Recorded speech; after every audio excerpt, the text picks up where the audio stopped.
বাংলাদেশের জ্বালানি মানচিত্রে এক রহস্যময় নাম পঞ্চগড়ে তেঁতুলিয়ার শালবাহান খনি। এখানে তেলের বিশাল মজুতের সন্ধান পাওয়া গিয়েছিল। মাটির প্রায় ৩৯০০ মিটার গভীরে ড্রিলিং করে তেলের উপস্থিতি নিশ্চিত করেছিল রাষ্ট্রীয় প্রতিষ্ঠান পেট্রো বাংলা। কিন্তু অদ্ভুত বিষয় হল, তেল উত্তোলনের উদ্বোধন হলেও মাত্র ৭ দিনের মাথায় প্রকল্পটি রহস্যজনকভাবে বন্ধ করে দেওয়া হয়। অথচ একমাত্র কয়েক কিলোমিটার দূরে সীমান্তের ওপারে ঠিকই হাজার হাজার কোটি টাকার তেল উত্তোলন করে নিচ্ছে ভারত। একই অবস্থা বগুড়ার গাবতলী তেল খনিটিরও। কোনো এক অজানা কারণে সেখান থেকেও তেল উত্তোলন করতে দেওয়া হয়নি বাংলাদেশকে। অথচ আমাদের সম্পদ দিনের পর দিন চলে যাচ্ছে দাদাদের দেশে। প্রশ্ন হচ্ছে, কি ঘটেছিল এই দুটি খনির সাথে? কেন সেখান থেকে খনিজ সম্পদ উত্তোলন করতে পারেনি বাংলাদেশ? ভবিষ্যতে কি এখান থেকে তেল উত্তোলন সম্ভব? চলুন বিস্তারিত জেনে নেওয়া যাক। ৭১-এর যুদ্ধ আর দেশভাগের কারণে সকল খনিজ সম্পদের একচেটিয়া অধিকারী হয়েছে ভারত। বাংলাদেশের মধ্যে সামান্য যে দু একটি খনি ছিল, সেখান থেকেও কোনো সরকার আজ পর্যন্ত এইসব খনিজ উত্তোলন করার চেষ্টা করেনি।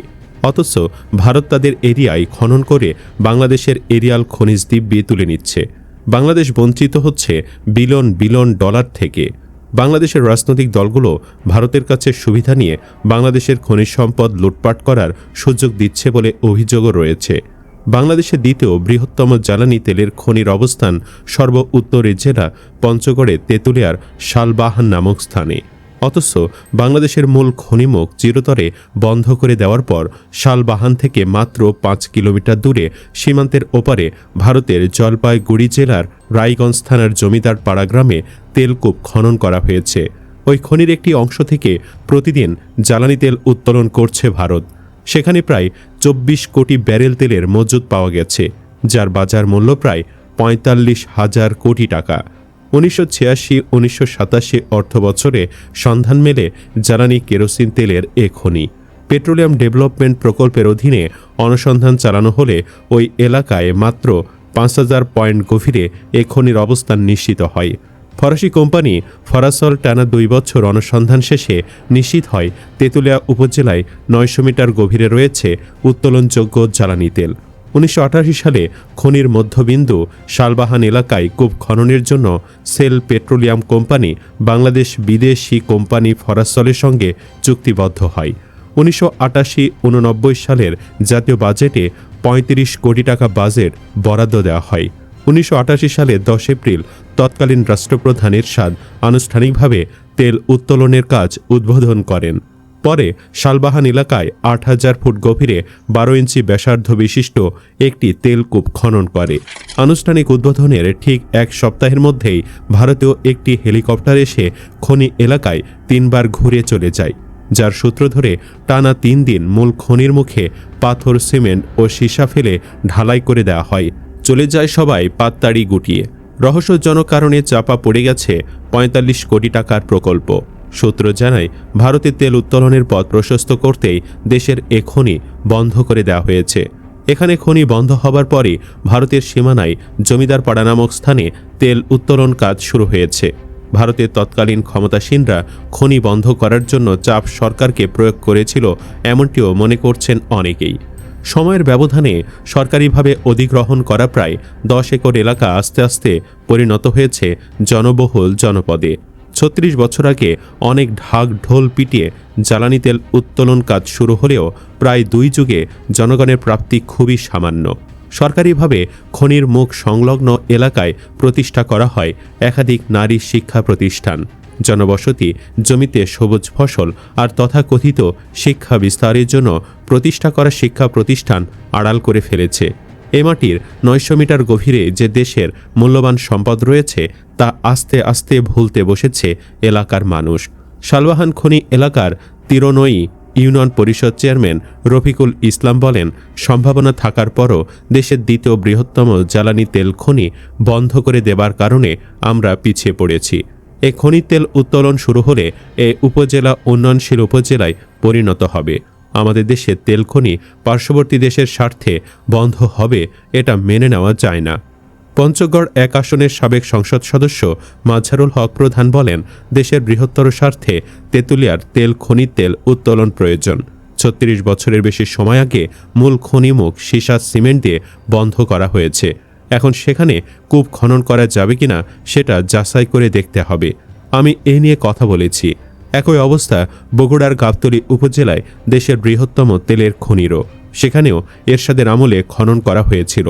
খননস্থলটি বর্তমানে ইট ও কংক্রিট দিয়ে স্থায়ীভাবে বন্ধ করে রাখা হয়েছে এবং ওপরের বড় গর্তের চিহ্নটি সিমেন্ট দিয়ে প্লাস্টার করা অবস্থায় পড়ে আছে।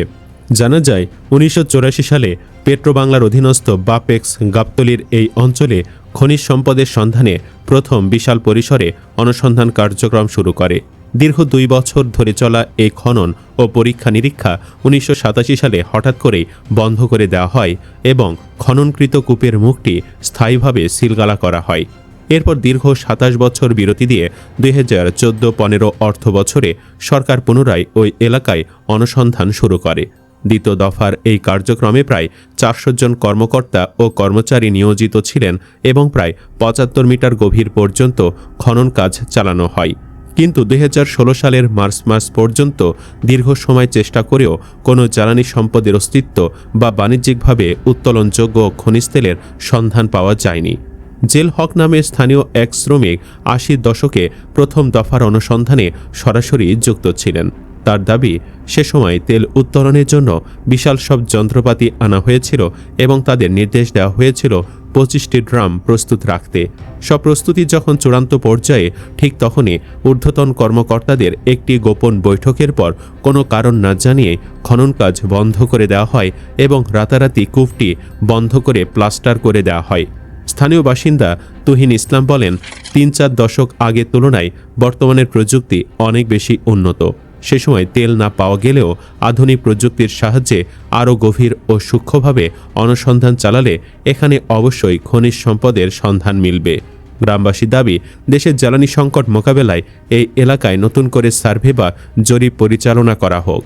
এ বিষয়ে বগুড়ার জেলা প্রশাসক তৌফিকুর রহমান বলেন, খনিজ সম্পদের অনুসন্ধান একটি অত্যন্ত জটিল, সময় সাপেক্ষ এবং উচ্চ প্রযুক্তি নির্ভর প্রক্রিয়া।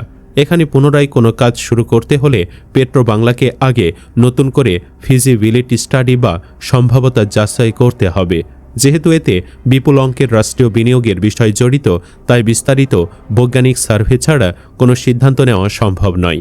তিনি বলেন, পূর্বের 2 দফার অনুসন্ধানের ডাটা বা তথ্য সরকারের কাছে সংরক্ষিত আছে। সে তথ্যের ভিত্তিতে যদি প্রকল্পটি অর্থনৈতিকভাবে লাভজনক বলে প্রতীয়মান হয়, তবে সরকার অবশ্যই পরবর্তী ব্যবস্থা নেবে। জেলা প্রশাসন বিষয়টি সরকারের সংশ্লিষ্ট মন্ত্রণালয়ে তুলে ধরবে, যাতে কারিগরি বিশেষজ্ঞরা পুনরায় খতিয়ে দেখার সুযোগ পান। প্রসঙ্গত, গাবতলীর তল্লাতলা গ্রামে প্রায় 27 বিঘা জমিতে প্রথম দফার অনুসন্ধান কার্যক্রম পরিচালিত হয়। দ্বিতীয় দফায় এতে অংশ নেন প্রায় 400 জন কর্মকর্তা কর্মচারী। তবে 2 দফাতেই জ্বালানি সম্পদের কোনো নিশ্চিত প্রমাণ মেলেনি। দেশে যখন চরম জ্বালানি সংকটে এবং ডলার খরচ করে তেল আমদানি করতে হচ্ছে, তখন নিচের সম্পদ মাটির নিচে ফেলে রাখা স্রেফ বিলাসিতা। আমাদের মাটির নিচের এই তেল কি শুধু ইতিহাসের পাতায় রহস্য হয়েই থাকবে, নাকি জাতীয় অর্থনীতির চাকা ঘোরাবে? এখনই সময় যথাযথ উদ্যোগ নেওয়ার। আপনার কি মনে হয়, আমাদের সম্পদ রক্ষায় কি আমরা ব্যর্থ হচ্ছি? ভারতের অদৃশ্য চাপ আমাদের তেল উত্তোলন করতে কি দিচ্ছে না? কমেন্টে আপনার মতামত জানান। ভিডিওটি ভালো লাগলে লাইক দিন এবং চ্যানেলে নতুন হয়ে থাকলে চ্যানেলটি সাবস্ক্রাইব করুন। ধন্যবাদ।